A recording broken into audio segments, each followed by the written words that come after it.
नमस्कार, आप देख रहे हैं अनंत ज्ञान और मैं रीत हाजिर हूं दिन भर की बड़ी अपडेट्स के साथ। लोक निर्माण मंत्री विक्रमादित्य सिंह ने कांग्रेस प्रदेश अध्यक्ष विनय कुमार के सरल और सौम्य स्वभाव की सराहना करते हुए कहा कि संगठन को मजबूत बनाने के लिए जहां आवश्यकता हो वहां सख्ती भी दिखाई जानी चाहिए। उन्होंने कहा कि पार्टी के हित में स्पष्ट दिशा निर्देश जारी किए जाने चाहिए और कार्यकर्ताओं व पदाधिकारियों की जिम्मेदारियां तय होनी चाहिए। विक्रमादित्य सिंह ने कहा कि जब तक संगठन में जवाबदेही सुनिश्चित नहीं होगी और जिम्मेदारियां स्पष्ट रूप से नहीं सौंपी जाएंगी, तब तक अपेक्षित परिणाम हासिल करना कठिन होगा। उन्होंने इस बात पर जोर देते हुए कहा कि पार्टी हित को सर्वोपरि रखते हुए आवश्यक फैसले लेने होंगे और जरूरत पड़ने पर अनुशासन के साथ कार्य करना होगा। हिमाचल प्रदेश सरकार ने प्रशासनिक स्तर पर बड़ा फेरबदल करते हुए 18 आईएएस और 16 एचएएस अधिकारियों के तबादले किए हैं। सरकार की ओर से जारी निर्देशों के अनुसार कई वरिष्ठ अधिकारियों को नई जिम्मेदारियां सौंपी गई हैं, जबकि विभिन्न विभागों और जिलों में प्रशासनिक व्यवस्थाओं को मजबूत करने के उद्देश्य से ये बदलाव किया गया है। इस व्यापक फेरबदल के तहत कई अधिकारियों के विभागों में बदलाव भी किया गया है और उन्हें नए पदों पर नियुक्त किया गया है। सरकार का ये मानना है कि इससे प्रशासनिक कार्य प्रणाली और अधिक प्रभावशाली होगी और विकास कार्यों को भी गति मिलेगी। तबादला सूची जारी होने के बाद संबंधित अधिकारियों को जल्द अपने नए कार्यस्थलों पर कार्यभार संभालने के निर्देश दिए गए हैं और सरकार के द्वारा जारी पूरी सूची में 18 आईएएस और 16 एचएएस अधिकारियों के नाम शामिल हैं। हिमाचल प्रदेश सरकार ने मंडी चंडीगढ़ सीधी हेलीकॉप्टर सेवा का शुभारंभ कर दिया है। मुख्यमंत्री सुखविंदर सिंह सुक्खू ने शिमला में वर्चुअल माध्यम से इस सेवा की शुरुआत की।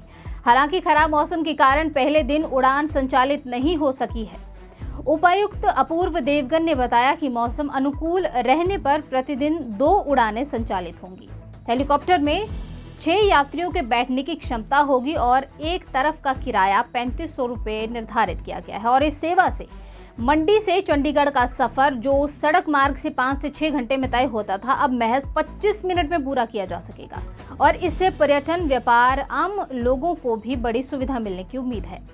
हिमाचल प्रदेश में लगातार हो रही भारी बारिश ने जनजीवन को प्रभावित कर दिया है। चंबा, शिमला, रामपुर क्षेत्र में फ्लैश फ्लड, भूस्खलन और बादल फटने की घटनाओं से व्यापक नुकसान हुआ है।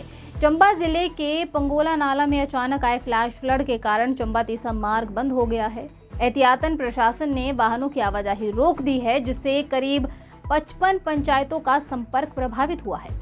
प्रशासन ने संवेदनशील स्थानों पर मशीनें तैनात कर दी हैं और सभी विभागों को अलर्ट पर रखा गया है। तो वहीं शिमला में लगातार बारिश के चलते रिज मैदान के पास स्थित चर्च के नीचे भूस्खलन हो गया था। चर्च के पास जो जमीन है उसके नीचे भूस्खलन हो गया है, जिससे सड़क की सुरक्षा दीवार का जो एक हिस्सा है ढह गया है।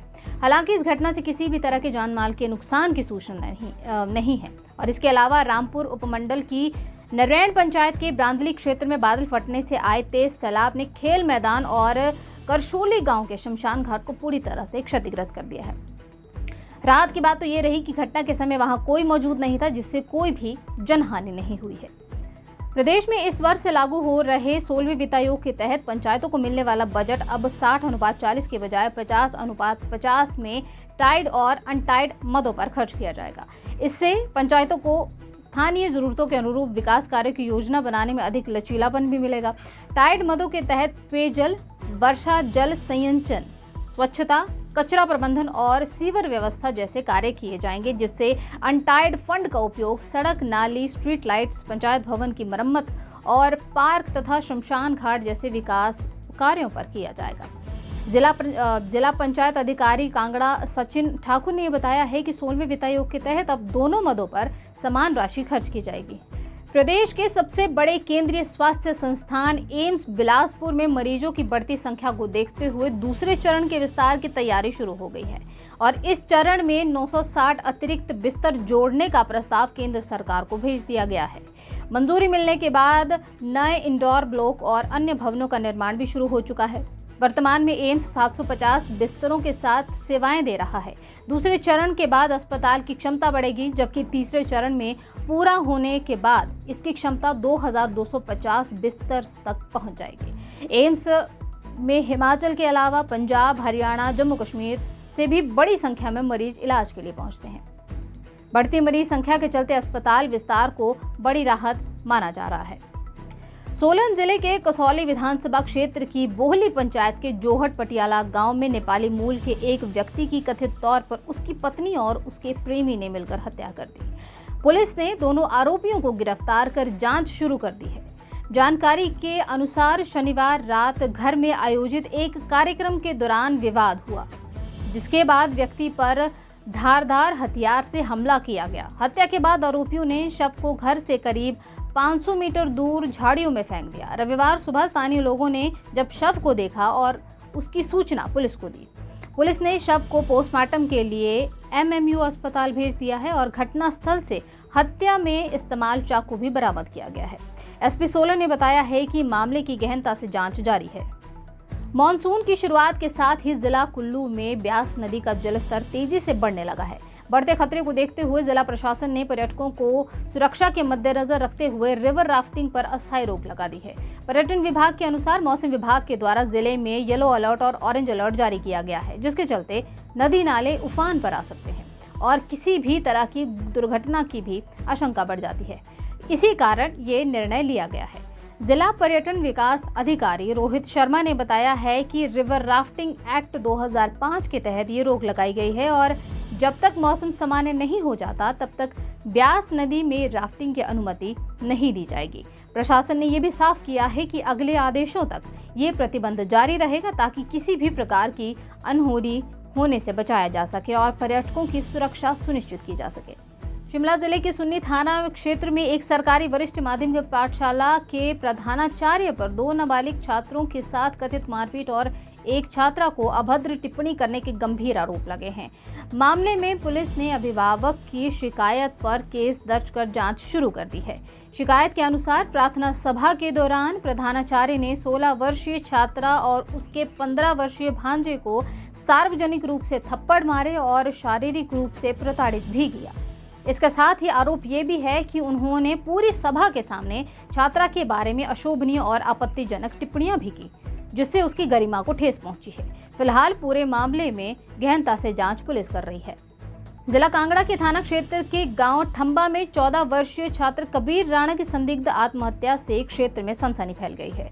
भारतीय सेना में सूबेदार पिता की शिकायत पर पुलिस ने स्कूल के एमडी, प्रिंसिपल, हॉस्टल वार्डन और बस चालक के खिलाफ एफआईआर दर्ज कर जांच भी शुरू कर दी है। परिजनों का ये आरोप है कि स्कूल और हॉस्टल्स में मानसिक व शारीरिक प्रताड़ना के कारण बच्चा तनाव में था। पिता प्रदीप कुमार के अनुसार छात्र ने ये बताया था कि हॉस्टल में उसके साथ मारपीट होती है। 4 जुलाई को बस चालक के द्वारा डांट, मारपीट और बाद में प्रबंधन द्वारा कथित प्रताड़ना भी की गई। इसके बाद घर लौटकर वह बेहद तनाव में रहता था और उसी शाम अपने कमरे में फंदे से लटका मिला। परिजन उसे अस्पताल ले गए, जहां उसे मृत घोषित कर दिया। वहीं एसपी देहरा संदीप धवल ने बताया है कि सभी पहलुओं की निष्पक्षता से जांच जारी है और दोषियों पर सख्त कार्रवाई होगी। हिमाचल प्रदेश में लगातार हो रही बारिश अब जानलेवा साबित हो रही है। जिला चंबा के भरमौर उपमंडल में सोमवार को एक बेहद दर्दनाक हादसा पेश आया है।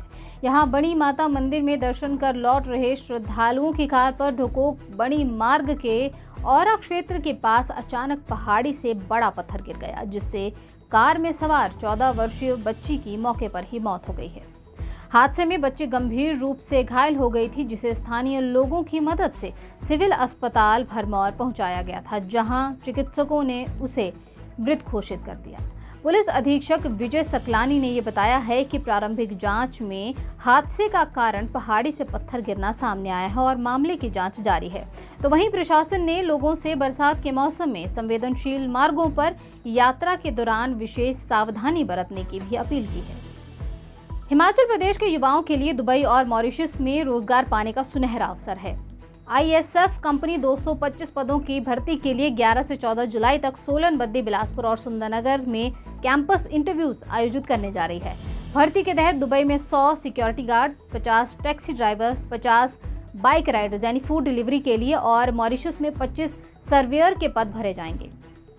अभ्यर्थियों की उम्र 23 से 45 वर्ष के बीच होनी चाहिए और न्यूनतम योग्यता 10वीं, 12वीं या उससे अधिक निर्धारित की गई है। चयनित उम्मीदवारों को 45 से लगभग 45,000 से लगभग 1.5 लाख रुपए प्रति माह तक के वेतन के साथ आवास, परिवहन, मेडिकल और बीमा जैसी सुविधाएं भी प्रदान की जाएंगी। फिलहाल इस बुलेटिन में इतना ही। बाकी की तमाम जानकारी के लिए आप जुड़े रहिए अनंत ज्ञान के साथ।